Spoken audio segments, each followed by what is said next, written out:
Bonjour à tous, je vous souhaite la bienvenue dans cette nouvelle vidéo. Pour la dernière vidéo que j'ai postée, une petite vidéo de drama, prenez ça au second degré. Ok, il y avait un petit peu de vrai, j'étais un petit peu déçu par rapport à cette vidéo pour laquelle j'ai passé du temps, mais prenez ça au second degré, je plaisantais, je vais pas me mettre à engueuler tout YouTube. Au contraire, c'est plus à moi de me remettre en question, et c'est pour ça que je vous demandais un petit peu ce qui n'allait pas sur cette vidéo-là. Le retour que j'ai eu, c'est au final, je fais des vidéos parfois trop longues. Vous n'avez pas envie de vous embêter à chercher une astuce dans une vidéo, mais vous préférez avoir des vidéos un petit peu plus courtes, un petit peu plus directes, et ne pas tergiverser sur plein de choses. Alors ce que je vais faire maintenant, la plupart du temps je vais faire des vidéos plutôt courtes, en tout cas pas trop courtes non plus, à peu près d'une dizaine de minutes. Ce sera indiqué avec un écusson format court directement sur le visuel de la vidéo, et puis de temps en temps je ferai ce que l'on appellera plutôt des ateliers un peu plus longs, où on prendra le temps de faire les choses pour ceux qui veulent suivre des choses assez longues à faire. Pour l'instant, en tout cas, retour à la vidéo du jour. Et ici, nous allons nous servir d'une photo pour modéliser quelque chose. Et avec cette photo, on va en tirer des textures, plein de choses comme ça. Et donc, je vous montre ça dès maintenant. Allez, c'est parti. Je supprime le cube avec la touche supprime du clavier. Je vais ajouter ici un maillage plan RX90. Comme ça, je le remets de face. Le point du pavé numérique, je recentre sur ma face. Je vais ajouter ici une image plan, ici, et je l'importe. RX90, ici visible, dans ce mode-là, RX-90, RZ90. Voilà, alors le plan, je peux le masquer le temps que je travaille ça, là je suis pas dans le bon sens, RZ 180 degrés, je le flippe à 180 degrés. Le plan ici, je le fais réapparaître, alors l'image de mon projet, je pourrais la reculer G, Y légèrement, pour que ça puisse se détacher un petit peu du plan où je crée. Je me remets en vue de face, avec S, je recentre mon plan ici, SZ, je lui fais prendre la forme assez proche de mon modèle, comme ça, là je suis pas mal, SZ, voilà, donc là on est bien. Je reprends mon plan ici, GX, je le mets de côté. Ici, petite astuce, si vous voulez ne pas voir mieux l'image et que ne pas être gêné par les reflets de lumière ici, vous vous placez là, vous prenez, donc vous avez bien votre texture ici, et au niveau du spéculaire, vous le réduisez à 0, comme ça ce sera bien clair, et la spécularité de la lumière n'affectera pas votre visibilité du modèle ici. Maintenant, ce que j'ai besoin, c'est d'arrondir les points ici. Pour ça, je vais supprimer la face sans supprimer les points. Je vais passer en mode Edit. Ici, je vais faire touche supprime, et plutôt que supprimer face ou autre, si je fais supprimer face, ça supprime les points aussi. Si je fais dissoudre face, eh ben ça marche pas. En fait, touche supprime, vous mettez face seulement. Bien lire tout, face seulement, et là, vous conservez bien cette partie-là. Avec A, vous sélectionnez tous les points disponibles. Ici, on va faire une extrusion interne, donc ES, on en fait une petite comme ça. On réajuste, parce que là, c'est plus fin que ici. S, Z, je réajuste un petit peu comme ça. Et là, je vais arrondir donc mes bords ici. Donc j'inverse la sélection, vu que j'ai tout ça de sélectionné et je veux sélectionner le reste, je fais un CTRL-I, ça me permet d'inverser la sélection. Maintenant, si je fais un CTRL-B, comme pour arrondir par exemple des zones polygonales, et ben ça ne marche pas. En fait, pour arrondir des points comme ça directement, il ne faut pas faire CTRL-B simplement, mais CTRL-SHIFT-B, ça vous permet d'arrondir, mais au niveau des points, de cette façon-là. Et là, vous pouvez ajouter ici, comme ça, on peut ajouter des points, plus ou moins de points. Donc nous on va pas en mettre de trop pour l'arrondir, on va juste mettre 3 comme ça. On va déplacer un petit peu comme ça. Alors je vais pas trop arrondir, comme ça. À peu près comme sur ma partie ici. Je regarde ce que ça donne. Ok. Donc on est pas mal. Comme ça nous permet de conserver des polygones à 4 côtés, bien que là, on pourrait rejoindre ici et là pour faire des polygones à 4 côtés directement. Si vous avez une méthode plus rapide, n'hésitez pas à la partager dans les commentaires. Donc là, je vais utiliser le couteau. Snapper bien le point ici à l'autre point. J'appuie sur Entrée, ici aussi. J'appuie sur Entrée. Et je vais faire ça de chaque côté. Ici, voilà, Entrée, ici et là, Entrée. Donc comme ça, j'ai bien des polygones à 4 côtés partout. Donc ça va être un maillage meilleur. Ici, Entrée, et voilà, Entrée, et voilà. Et là, maintenant, pour remplir ma face ici, je sélectionne avec Shift la touche enfoncée, et là, et je fais un F. Et ça y est, là j'ai un maillage assez correct qui respecte des polygones à 4 côtés malgré l'arrondi que j'ai fait ici. Il y a peut-être des solutions meilleures, mais voilà la solution que je vous propose. Et ici, je vais faire un petit découpé boucle pour recréer quelques polygones ici. Alors là, ça va pas jusqu'au bout. CTRL Z, pourquoi ça ne va pas jusqu'au bout? Hop. Alors si je clique ici, ça refait un point, et là ça fait un point, voilà. Ben, je vais couper avec le couteau ici, il y a peut-être un petit défaut de modélisation ici, mais ça va se corriger très vite. Hop, j'appuie sur Entrée, Voilà, je pense que notre maillage est correct. Le petit défaut qu'on a eu ici, alors je ne sais pas d'où ça vient. D'ailleurs, ça me le fait aussi de l'autre côté. Alors, je vais prendre le couteau aussi. Je passe ici, là. Je le mets à peu près en face, là. Hop, comme ça. Et j'appuie sur Entrée. Bon, voilà, c'est corrigé. Je vais faire A. Je vais quand même fusionner, au cas où, fusionner selon proximité. Il y en a 0. Donc, moi, je pense que la mode est bonne. On peut toujours vérifier en affichant l'orientation des faces. Ça me semble correct. Bon, bah voilà. Je ne sais pas pourquoi la boucle n'allait pas jusqu'au bout. Ici, peut-être parce qu'on avait justement pas un polygone à 4 côtés de ce côté-là. Voilà, c'est certainement pour ça. Alors que là, on avait déjà travaillé la chose pour que ça puisse faire un polygone à 4 côtés. Et donc, ça ne veut pas suivre la boucle si notre polygone ici n'était pas à 4 côtés. Bon, peu importe, c'est réglé. Maintenant, en mode édition, je vois que j'ai mon modèle comme ça. Ok, très bien. Et bien, ce modèle-là, je vais lui ajouter une texture et on va se servir de la photo qu'on a ici comme texture pour cet objet-là. Donc, je vais mettre déjà... Donc là, je suis bien en affichage texture, donc je peux rester là-dessus. Ici, plutôt que de faire une nouvelle texture dans l'onglet de texture ici, je vais sélectionner ici les textures disponibles déjà dans ma scène. Et je prends planche de Noël, vu que quand j'ai importé ici ma texture, ça m'a créé une texture aussi, hein, la texture de la photo. Ça y est, là j'ai mon modèle, l'affichage de la texture, mais la texture n'est pas positionnée comme il faut. Donc pour ça, je vais arriver ici, UV Editing, je vais prendre l'interface UV Editing. Point du pavé numérique, je recentre sur ma vue. Touche 1, ça me permet de me mettre en vue de face. Et là, je vais aussi... Donc là, je vois pas tout parce que bien sûr l'écran est coupé. Donc avec la roulette, ça me permet de déplacer sur l'interface ici pour rejoindre la partie ici et donc ainsi afficher les textures. C'est parfait. Maintenant que j'ai sélectionné tous les points ici, je vais faire un U et je vais projeter depuis la vue. Vous voyez, le menu a changé depuis la dernière version de Blender. Avant, on avait toute une liste ici. Maintenant, quand on fait U, c'est un petit peu plus rangé. On a la partie dépliée ici, qui est peut-être moins utilisée à certains moments quand on utilise la projection de vue, c'est très pratique. Donc là, je vais projeter depuis la vue. Ce que ça fait, en fait, de projeter depuis la vue, ça permet de projeter sur notre image ici les polygones comme ils apparaissent dans la vue actuelle. Si par exemple je m'étais mis sur une vue de perspective comme ça, je fais U projeté depuis la vue, et ben ça nous affiche la vue de perspective. Vous avez compris? Comme ça, le principe, c'est important de le comprendre, histoire de bien utiliser ça. Donc là, je refais projeter depuis la vue, et là, ça nous permet ici de prendre bien les choses. Si je fais U projeté depuis la vue limite, ça va serrer en fait, vous voyez, toute notre sélection ici, ça va la serrer sur tous les bords ici. Donc c'est pas du tout idéal parce que ça risque de déformer. Donc je fais U, projeter depuis la vue sans la partie limite ici, projeter depuis la vue. Et là je vais ajuster avec G, donc automatiquement j'ai tous mes points de sélectionnés ici, sinon vous appuyez sur A, ça va vous sélectionner tous les points, mais quand vous avez votre curseur dans cette partie-là, histoire de prendre bien les points qui ont été sélectionnés ici, et là je fais S, j'ajuste un petit peu, histoire de positionner mon modèle ici, donc en le haut de la grille, enfin de l'image ici, petite rotation R pour ajuster un petit peu, G ici, comme ça, voilà, super. Et là c'est très pratique d'avoir créé des coupes ici, vous allez comprendre pourquoi, parce que là l'idée, on aurait pu dans Photoshop modifier l'image pour recréer un petit peu de valeur ici, et éviter la partie bois ici qui cache une partie du tableau. Mais en fait, ce qu'on va faire, ça va nous permettre d'aller plus vite et de ne pas se soucier de ça pour un résultat sensiblement identique. Donc déjà, je vais prendre les points du milieu ici. S, je les réduis ici au maximum. Et regardez, j'évite le bois. Ici, je peux zoomer. Shift, clic de la roulette pour le déplacer ici. Là, j'évite le bois. Je peux même faire des micro-réajustements. Voilà, ici, pour éviter que ça rentre dans le bois. Ok, ici. De toute façon, c'est un dessin fait à la craie sur ce tableau, sur cette plaque d'ardoise. Donc, ça ne va pas se gêner si ça déforme légèrement ici. Et ça me permet d'éviter tout un retravail sous Photoshop là-dessus. Donc, je vais prendre le bas ici. Et donc, pareillement, avec S, je vais réduire un peu. Je vais déplacer avec G. Alors, je vais faire une petite rotation pour suivre la ligne d'en bas. R. Comme ça, et je déplace avec G ici, voilà, pourquoi pas. Et là, je réduis avec S jusqu'à utiliser un maximum l'ardoise, mais comme ça, je déforme légèrement grâce à mes points.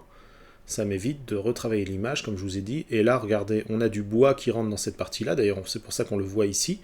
Et bien, je vais déplacer juste ces points-là pour ajuster de manière à ne pas voir le bois et on ne se rendra pas compte qu'on a déformé quelque peu la texture, car comme vous voyez ici dans le résultat, vous voyez c'est insignifiant et ça fonctionne très très bien. La déformation ne se voit absolument pas, surtout pour un dessin comme ça. Ce sera une photo de bâtiment et tout, là ce serait un peu compliqué, mais pour un dessin fait à la craie, franchement ça aurait pu être fait légèrement déformé aussi.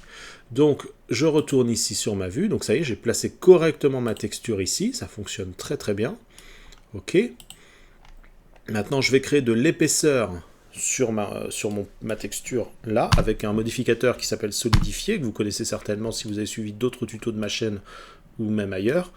Et avant ça, il faut être sûr d'avoir appliqué bien les échelles sur notre modèle ici, parce qu'on a déformé notre modèle en déformant les échelles, donc vous faites un CTRL A et vous appliquez les échelles. Sinon, si notre modèle est trop étiré dans un sens en déformant, vu qu'on a déformé les échelles, et ben, ça va être le même cas pour tout ce qui est modificateur, tout va s'appliquer de manière déformée.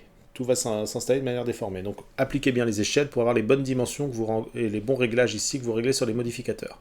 On passe sur le modificateur ici, ajouter un modificateur, générer, et on va aller chercher un solidifié qui va nous créer une épaisseur ici, et l'épaisseur on va la choisir, on va dire que ça va faire 7 mm, 7 mm, même si l'unité par défaut est le mètre, si vous indiquez à Blender que ce sont des millimètres, il va convertir, vous appuyez sur entrée, et là vous voyez que la valeur est remise en mètres, mais on a bien rentré des millimètres, on a bien la valeur finale de millimètres. Super, donc on regarde comment ça se passe. Là, c'est parfait. On peut se repasser dans ce mode-là pour voir si on n'a pas un petit souci, parce que là, je vois bien que justement, on a un petit souci. Alors, on va voir ce qui ne va pas. Ici, c'est peut-être... on va voir... Alors, on vérifie. Orientation des faces. Voilà, c'est l'orientation des faces. On a une touche raccourci pour récalculer l'orientation des faces très rapidement. Ça va être Shift plus N. Alors, sélectionnons toutes les faces déjà, Shift plus N, et là, on travaille la réorientation, mais là, je crois qu'on a un autre souci ici, c'est que tout n'est pas fusionné comme il faut, il me semble. Alors, je vais recacher l'orientation des faces, ok, et là, qu'est-ce qui se passe? Je vais désactiver le solidifié ici, repasser en mode ici comme ça. Ok, donc là, on voit bien que j'ai des doublons. Donc l'opération qu'on a fait ici a créé des doublons, malheureusement. Ça ne va pas nous faire gagner du temps. Alors comment on va corriger ça? Alors déjà, ici, on va supprimer le segment qui est là. Supprimer arrête, ici. Donc là, c'est bon. Et là, ici aussi, celle-là aussi. Supprimer arrête. Et là, ça devrait être correct. On a les points, et ici, bon, là, il y a un point en trop, on le supprime. Mais c'est vrai que c'est un peu dommage de devoir refaire ça. Vous pouvez vérifier en déplaçant avec G les différents points pour être sûr qu'ils sont bien soudés. Et le problème, c'est qu'on va avoir le même souci de ce côté-là. Et le même souci ici, j'imagine. Ouais, exactement. Et ben, pour le modifier facilement, ce souci-là, sans avoir à refaire l'opération, la correction que j'ai fait ici. Alors, c'est dommage qu'on a à faire ça. J'aurais bien aimé que ça fonctionne directement. Peut-être une solution plus optimisée par la suite, mais en tout cas, on a une coupe ici, donc on va pouvoir se servir simplement du miroir pour corriger ça.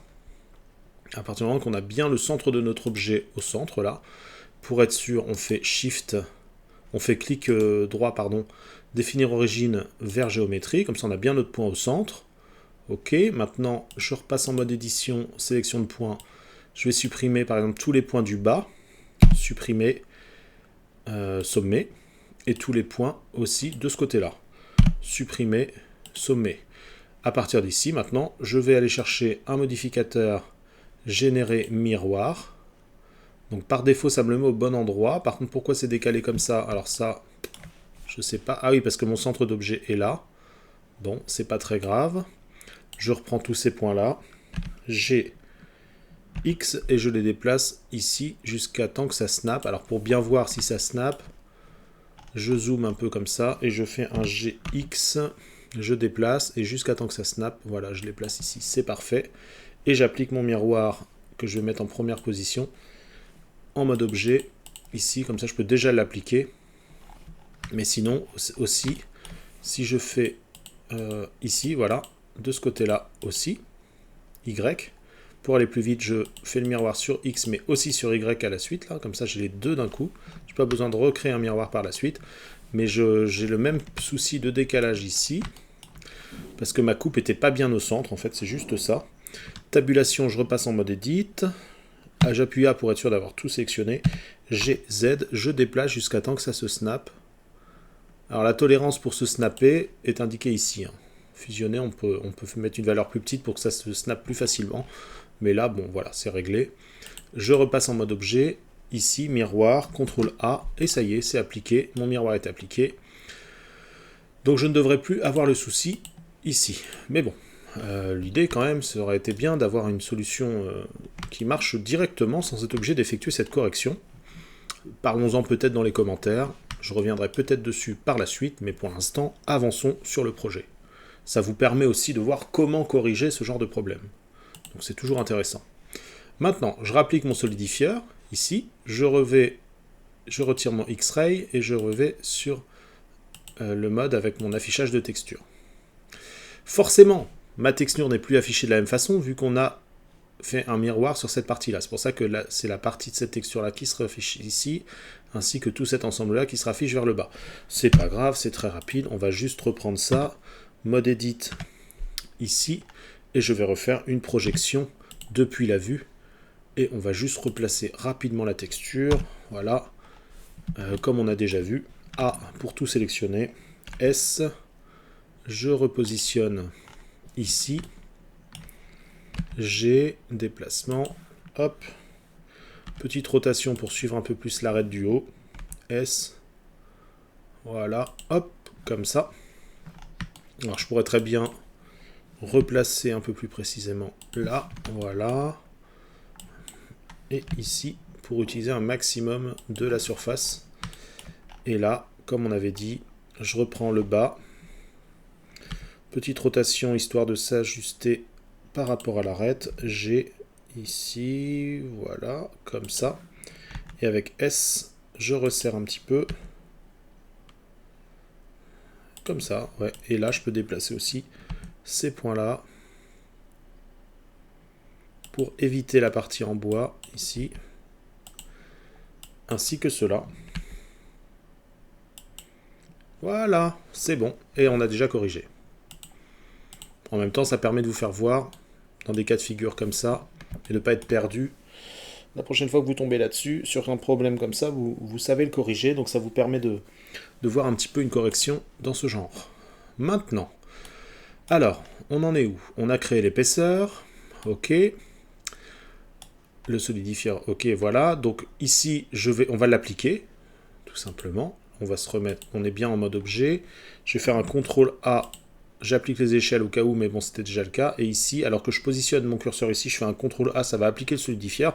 Mais si vous oubliez cette touche raccourcie, vous pouvez aussi passer par ici et mettre simplement appliquer. En plus, vous avez un rappel du raccourci. Tac, voilà, c'est appliqué. Ok, tabulation, vous voyez, là maintenant on n'a plus de bug, tout va bien. Mais par contre, on va ajouter un biseau ici. Et le biseau, alors attention, on n'a que 7 ou 8, ouais, 7 mm d'épaisseur, donc il faut que ce soit un petit biseau de moins de la moitié de ça. Donc on va mettre 1 mm, 1 mm, et on va voir comment ça fonctionne. Ouais, alors pour voir bien comment ça fonctionne, soit vous repassez sur un autre mode comme ça, ou soit vous restez ici, mais vous affichez le filaire. Voilà, là c'est bon, on est bien, on a créé le biseau, qui va nous aider aussi pour la suite, parce que vu que je manque un petit peu de polygone ici pour bien arrondir, et ben on va ajouter un autre modificateur à la suite de celui-là qui va être une surface de subdivision. Est-ce que ça se passe bien? Bah, ça a l'air de bien se passer au niveau de la mode, donc on est bon. Voilà. Et à partir de là, maintenant, on va afficher le rendu final. Je vais représenter enfin le mode proche du rendu final. Je vais ravancer la lumière proche ici, voilà, pour mieux voir ce que ça va donner. Je désactive mes traits comme ça. Est-ce qu'on a des problèmes? Non, c'est bon. On va juste créer un petit lissage pour casser les traces de polygone ici. Lissage auto, on est bon. Et voilà notre tablette ici en ardoise qui est modélisée sans avoir eu besoin de modifier l'image ici. Bon, là ça a suffi. On verra pas beaucoup la différence. Ok, alors ma texture ici, alors on avait réduit le spéculaire, hein. Voilà, on peut le régler. On peut mettre légèrement un petit peu de brillance comme ça et augmenter un petit peu le côté métallique très légèrement pour créer quand même un petit reflet dessus sans que ce soit trop. C'est de l'ardoise. Voilà. Ok, super. Maintenant, on va attaquer les parties ici de la partie en bois. Mais pour ça, le tuto va peut-être être un peu long. Alors, est-ce qu'on le fait en deux parties ou on fait tout à la suite? Eh bien, on va faire peut-être tout à la suite. Donc ici, le bas ici, eh ben, je vais le créer en ajoutant un plan. Le plan est créé ici. S, je le réduis. On va le faire déborder, on se met devant comme ça. Avec une vue de perspective, on regarde à peu près, il se déborde de combien, on n'est pas au millimètre près de chaque côté. Donc on est à peu près là-dessus. Voilà. On imagine que l'épaisseur, en se mettant en vue de dessus avec la touche 7, on va faire un S, Y pour réduire un peu l'épaisseur. On est à peu près comme ça sur le support. Ouais, vu la perspective, ça ressemble à ça. Peut-être S, Y un petit peu moins épais. Ok, ça c'est bon. Ici, on va peut-être directement faire de l'extrusion pour changer un petit peu la méthode. Donc je réaffiche d'ailleurs mes traits de construction. Et là, je vais faire une extrusion vers le bas ou vers le haut. Comme ça. Voilà, on est à peu près sur cette épaisseur-là. Je repasse en mode objet, G, Z, et on va aller plus bas, ici, jusqu'à toucher un petit peu l'ardoise, parce que l'ardoise est censée être enfoncée un petit peu là-dedans. Mais ça, on ne le représente pas, ce n'est pas visible. Hop, comme ça, sinon on cacherait trop le dessin en plus. Voilà, et là on a presque notre modèle, sauf que ici, je vais prendre tabulation ici, je vais me mettre en sélection de segments, et là je vais faire un Alt-clic, alors plutôt polygone dans un premier temps, Alt-clic ici, comme ça je prends tout le contour, et là je prends les segments. Alors bon, je vais sélectionner plutôt les segments manuellement, avec Shift enfoncé pour ne pas perdre le dernier segment. Alors là il n'y a pas de souci, c'est juste notre modèle qui traverse ici. Si je retourne en mode objet, GX, je le déplace un peu sur le côté, vous voyez, on n'a pas de coupe en trop. Tabulation, alors ça a conservé ma sélection de segments qui étaient déjà en cours. Et donc j'ai sélectionné les segments comme ça. Là maintenant je me mets en vue comme ça, un peu de perspective pour se rapprocher et faire un petit peu comme on a sur le modèle. Je fais un CTRL B et là je crée un arrondi comme ça. Alors je vais pas trop... Alors le problème, regardez, l'arrondi est écrasé comme ça, c'est pas bon. CTRL Z, je reviens en arrière, je repasse en mode objet et je fais un CTRL A pour appliquer l'échelle. C'est parce qu'on n'avait pas les échelles d'appliquer. Tabulation, j'ai toujours ma sélection de conserver, CTRL B, cette fois-ci ça marche bien. Je me remets dans la perspective, CTRL Z, je vais recommencer en me mettant dans la perspective ici pour essayer de respecter au maximum l'image, CTRL B, et là, voilà, on fait l'arrondi. Comme ça, on peut augmenter le nombre, mais moi j'en mets pas trop, on préfère augmenter ce nombre là plutôt en subdivision, parce qu'après il faut quand même gérer le maillage. Donc on va juste faire comme ça. Hop, voilà, on va en mettre comme ça, ça va suffire. Voilà, j'ai fait l'arrondi. Maintenant, à partir de là, eh ben, on va lui ajouter ici un généré biseau, qui est trop important. Là, il est de 10 cm, c'est pas possible. Là, on dirait qu'on a plutôt un biseau sur 1 cm à peu près, voire un peu moins même. J'augmente les segments une fois seulement, pour l'instant, parce qu'on sait qu'on mettra une subdivision. Donc voilà, mais par contre là, on a un souci au niveau d'ici. En fait, c'est quand on fait l'arrondi avec le CTRL B, j'ai l'impression que ça nous fait un maillage un peu compliqué. Donc je vais retirer le biseau pour l'instant et on va revoir ça.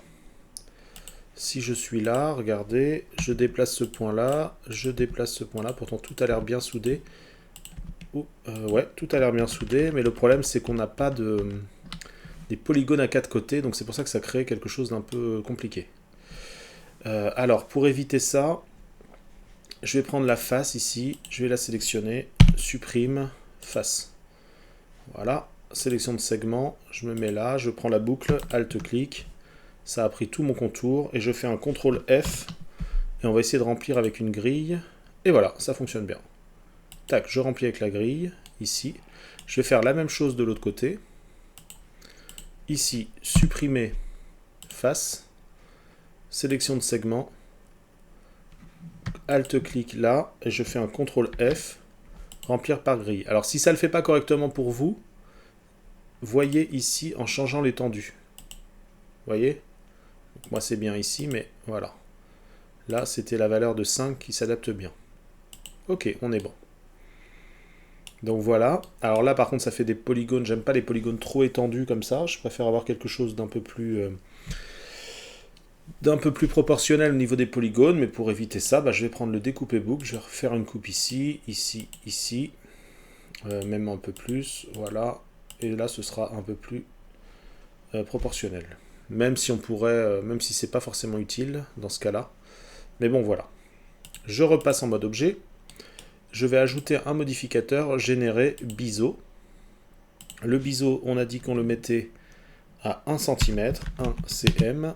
Et voilà, j'ai bien mon biseau ici. Et je peux ajouter des segments. Je vais en ajouter une fois.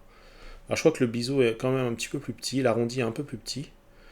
Donc je vais quand même le diviser par 2. On va voir ce que ça donne. Donc je vais retirer le segment pour limiter la création de polygones inutiles. Et je vais appliquer ce biseau là, je suis en mode objet donc c'est bon, je fais un CTRL A et ça applique cette partie là.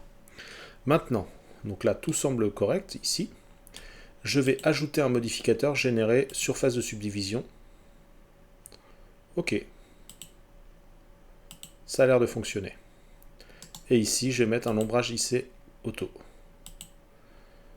Voilà, je vais retirer le filaire visible ici et on obtient une pièce comme ça.